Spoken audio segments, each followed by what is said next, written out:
Hey YouTube. So I wanted to continue on with my predictions video. I'm almost done with them. I believe I'm on number 9, and so this one's very tricky, and it probably would be one of the ones that don't make it. But I kind of felt about this early on, and like I look at is dealing with markets and stuff like that, and those are very hard to predict. And so I came up with these, and I'm going to stick to them, even though they're probably not very popular and they're probably going to be wrong. But if they turn out to be right, you can say, hey, I remember a guy talking about this, and so we'll see how this goes. So, first one is I believe interest rates will go up in 2016. Unfortunately, it's one of those timing things. It actually might happen in 2017, but I'm just going to throw it out there, and you can call me wrong if I'm wrong. Um, but I think interest rates will go up in 2016, and if they bump up, um, like even 1% or something like that, they'll have a cascading effect. Because the stock market is kind of um, it's very risky, especially if you don't know what you're doing. And most individual investors, and even it seems like a lot of professional investors, if you actually take time to study it, which is very hard to do, a lot of people don't know what they're doing. You ask them some basic financial questions, um, like for instance, if they go out and they say, "Oh, I'm gonna buy," and I'm not picking on IBM, it's just a stock that came to mind. Let's say somebody goes out and says, "Oh, I bought IBM. They're paying great dividends, and they're doing this and that. It's a good buy." And I saw this in a TV show or magazine, and I researched it out, and it sounds like a good buy. And you say, "Okay, um, did you get that price of that stock at a good price?" And they're like, "Well, what did you mean? I mean, did you get it at a discount? You go out there and you see a shirt in a store and it says it's on sale for it's 75% off. That seems like a pretty good deal. You can compare it to the shirts around it to see if it really is a good deal, because a lot of times stores will crank up stuff 200% and then have a 50% sale, and you go in there and that shirt is the same price as any other shirt, but it is 50% off. So you got to watch, people tricking you around with the numbers. And the only way you can really determine the value of that is, which value is a tricky word to use, which I should stay away from, but I'm going to use that word even though I'm using it incorrectly, is you should be able to say, okay, what was the cost to make the shirt? How much was the wholesale price and stuff? And what's the markup on retail? And that's very hard information to get. But if you can get all that information, and the reason why I is shying away from the word value, value to me is what the market's willing to pay for something, which has nothing to do with the amount it's really worth or the amount it costs. It's the amount it's desired at. I'll get back to that, a good example of that in a minute here. Um, Anyhow, so unless you can tell what, for instance, a shirt should have cost, you can't really tell if the number shuffling and the fakeness, of the marketplace is tricking you or not into thinking something's a good deal that's not. And a lot of people, and again, a lot of professionals also don't really truly understand how the stock market works. I'm not an expert at it. I've taken a little time and I've read up on quite a few things. The current book I'm trying to get through, which is actually kind of tricky because it's pretty long-winded. And anyways, it's Intelligent Investor by Benjamin Graham. I think I'm getting his name right. And I guess you hear of Warren Buffett. Everybody knows who he is. And supposedly this is the guy he studied under to get his inspiration from. And he does have a lot of unique things there. But it's actually, to be in the stock market, it's very disciplined to do it, quote, correct and protectively. And most people aren't willing to invest that much discipline into it. See, hopefully, I think my battery might be dying on this. I'm going to pause this video and pick it up. Hold on. Alright, pick this up again. I think what's going on is my camera is trying to tell me that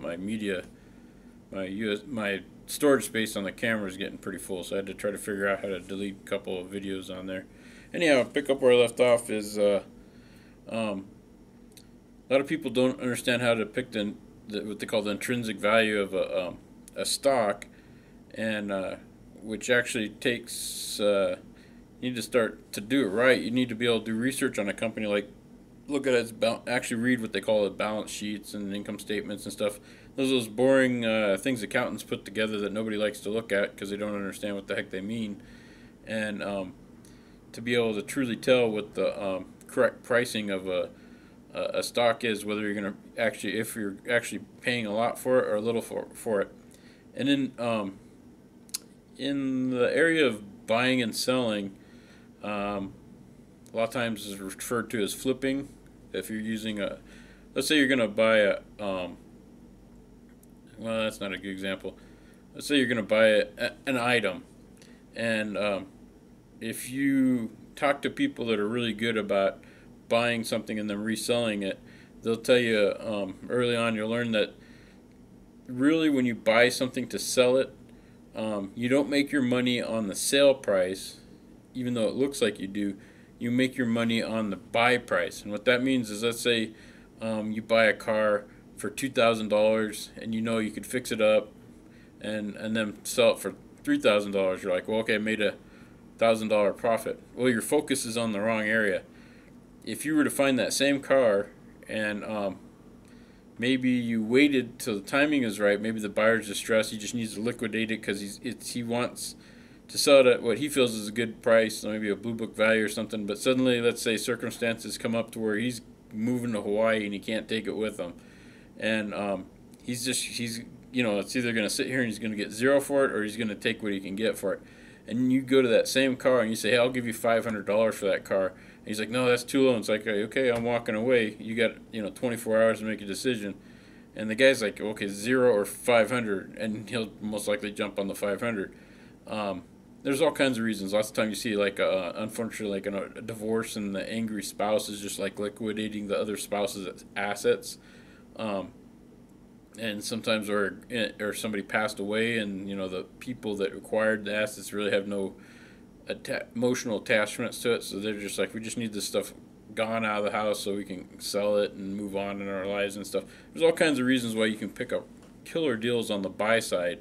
The key is to just be patient and watch, which is very hard, two hard things to do, to be patient and wait for that opportunity, and then have the means to execute if you do see a deal. A lot of times I would see deals where they're killer deal, a car for $400. I've seen those out there, and you're like, man, I don't have $400 to get it. And then when you do have the money, it seems like you never see those $400 deals. The same car is trying to sell for $2,000. So again, all that was to emphasize it's really about the buy price is really where you make your money at, not the sale price. The sale price is going to be what the market's going to determine, and I was talking a little bit about the value there.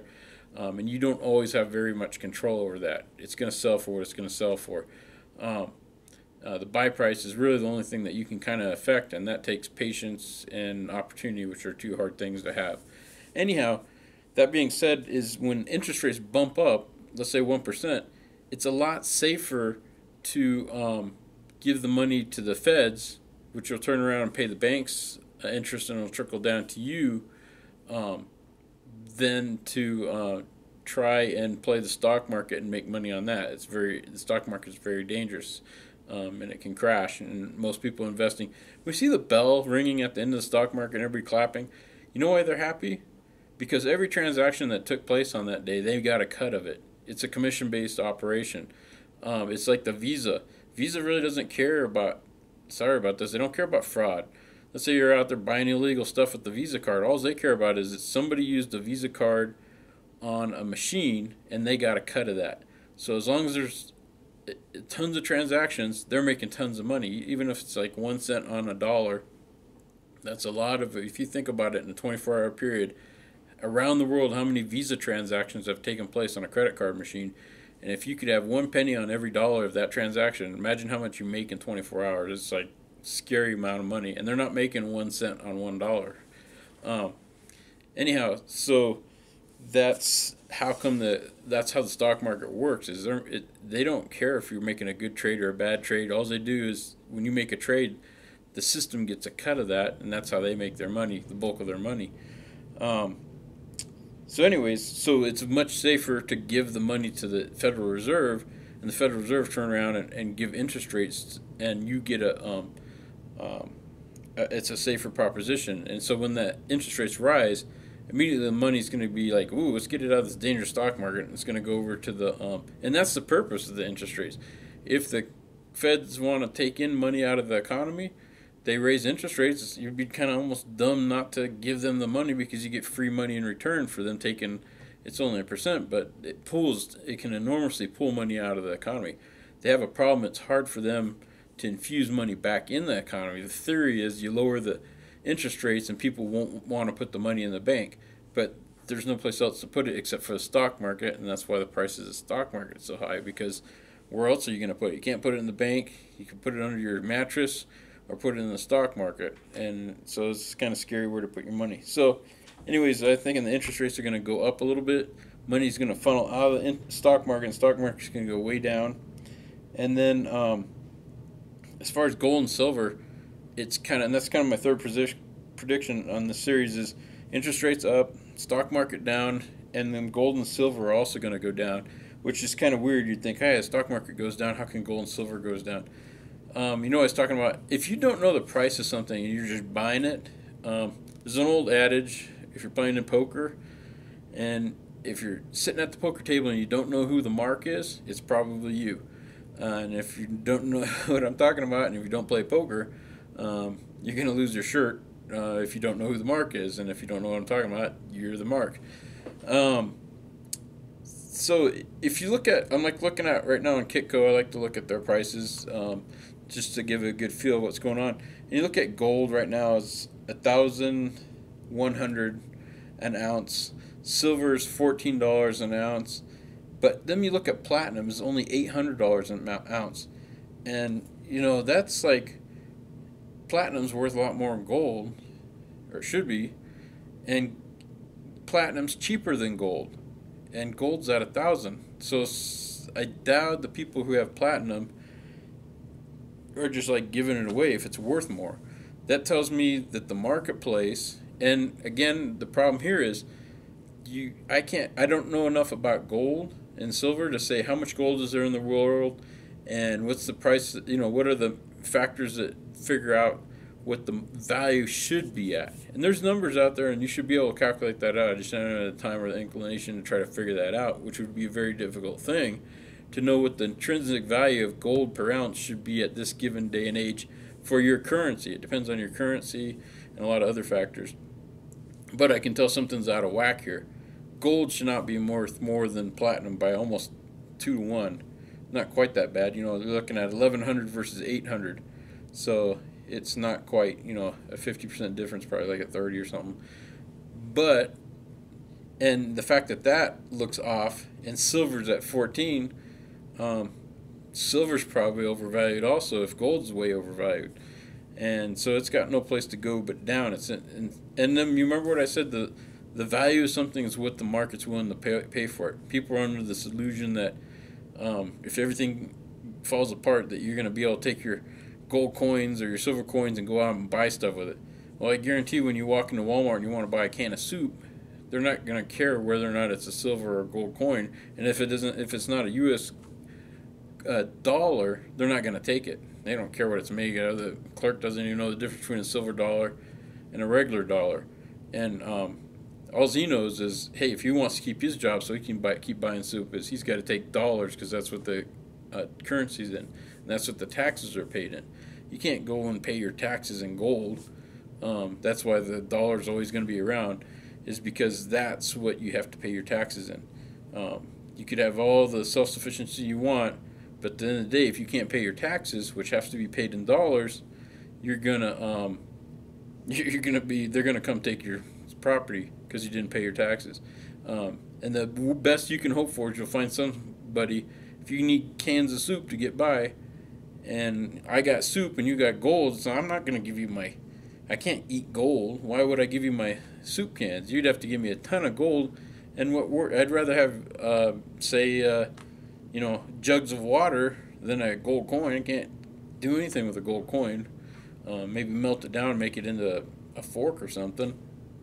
But you know who's going to make out like a bandit? Somebody who knows how to make beer or something like that. I'd rather give you a can of food for a case of beer that you made than a gold coin. Gold coin's not going to help me. So anyways, a lot of people are in this illusion that gold's somehow safe haven. And also, it doesn't give you any investments. At least if you buy stocks with dividends, the stock can sit around. You don't care if it goes up or down as long as they're giving you money for it. You take a gold coin, throw it under your mattress. Depending on when you bought that coin, like if you bought now, it very well could be worth. We'll put it this way: for 15 years, silver was $5 an ounce, and right now it's 14. So for 15 years, it was only worth $5 an ounce. So you could buy it, and it could drop from roughly $15. It could lose 3 times its value right now by sitting under your mattress. Not to say it's gonna, and that's where you lose your shirt. It's hard to predict with precious metals if they're on up or going down, and most people don't figure out the intrinsic value of them, and then they don't, they can't tell they're getting how much if they're paying too much for something. Anyhow, I guess that's kind of, I'll just sum it up with that. I should do some more talking about economics. But so interest rates are going to go up, which I probably got this all wrong. But if they do go up, you're going to see the stock market go down, and then you're going to see gold and silver go down because it's overinflated. Now, the problem with any kind of predictions about stock markets, gold, silver, all that stuff, remember how I said the marketplace will bear? The marketplace is, if you study like Benjamin Graham or Warren Buffett and stuff, one of their favorite things is the price of stocks on any given day are unreliable, and you have to be able to determine what the intrinsic value of those stocks are because the marketplace does crazy things. You can't, it's like a crazy person that just does irrational things. It'll take gold and make it more valuable than platinum. That's not rational, but it's happening, and that's what I'm saying. So if you look at rationally, you're like, well, gold should go down because it's not worth more than platinum, and platinum's only at 800. Right there's the problem with the marketplace. It's not really a problem. It's the value of something is unpredictable because it doesn't follow logic. I guess that's what I'm trying to say. You could say, well, this is only you see that in electronics a lot. People build a little computer. You're an electronics guy. You do the number crunching. You're like, these are all off-the-shelf components. This thing should only cost $50 to make. And then they turn around and they sell it for $50,000, and you're just scratching your head and going, how did they do that? It's because people don't know or care, and that's what that product's selling for. Cars are a really good example. You take a brand new car, you drive it off the lot, turn around and come back to that same lot and say, you know what, I decided, it's not quite correct. It's an analogy. It's not an actual thing. But so you drove it around and you went back and you said, hey, I want to sell you this car. It probably lost 30% of its value just for you driving around the block and bringing it back. That tells you it was way overpriced to begin with. And one last thing, I'll sum it up. Sorry about this long-winded thing. Is, you hear people saying like silver's an industrial metal. I work in electronics and stuff, and I've taken apart a lot of electronics, and I don't really see silver in there anyways. I see gold all over the place. You can take a cell phone, smash it up, get an old obsolete one that doesn't work. The technology's not there anymore. And you can literally see gold leafing on the electronic components. You could scrape that off. That's real gold. You can go to, electronic component stuff and decide if you want gold leafing on your components or not. And, gold LEDs. I've never seen, the only place I've seen silver is when they were trying to get away from lead-based solder, which works really well. And it hasn't caused any problems that I'm aware of. As long as you don't vaporize lead and it stays in a solid form, you should be good to go. It's when you vaporize it and breathe it in that it gets dangerous. And you have to get it above it. I don't want to get into that technology stuff. Anyways, what I'm saying is there was and sort of is a big movement towards getting away from lead-based solder. And they have to use... A lot of times they'll try to use silver in that, which has a higher melting point, which actually is more dangerous because it has a higher melting point. And it destroys a lot of the electronic components near it, and it causes another thing called crystallization, that's why a lot of electronics are failing after 3 years. There's a thing called crystallization. Anyways, that's the only place I see silver is in the solder industry, and that's a mixed ball of wax, and it's not like, it may or may not, it's not that much. I see more gold, Now, if they replaced all solder with silver-based solder, then I could see it being more used for industry. But I see gold way, way, way more across the board as an industrial metal. Anyhow, so, again, sorry for long-windedness. Interest rates up, stock market down and gold goes down. And it probably won't work out because, like I said, the market will do what the market wants to do, or fears will drive things. The marketplace, when determining value, is irrational. It just does its own crazy thing. The best thing you can do is try to find the value of something and then wait for the market to make an irrational low on that. No, like I said, somebody needs to move, and they're willing to give that 2,000 car away for $500 because of the situation. That's what you want to make. That's where you make your money up, is on the buy, not on what the market's paying for something. You lose your shirt almost every time if you just go with what everybody else is paying for something. Anyways, so hope this makes sense. Sorry it's so long-winded. Remember, don't get mad at me. I don't make the future. I only predict it. And if you like this, give me a like, thumbs up there. And if you subscribe, you'll see more videos as they come out. Thanks for watching.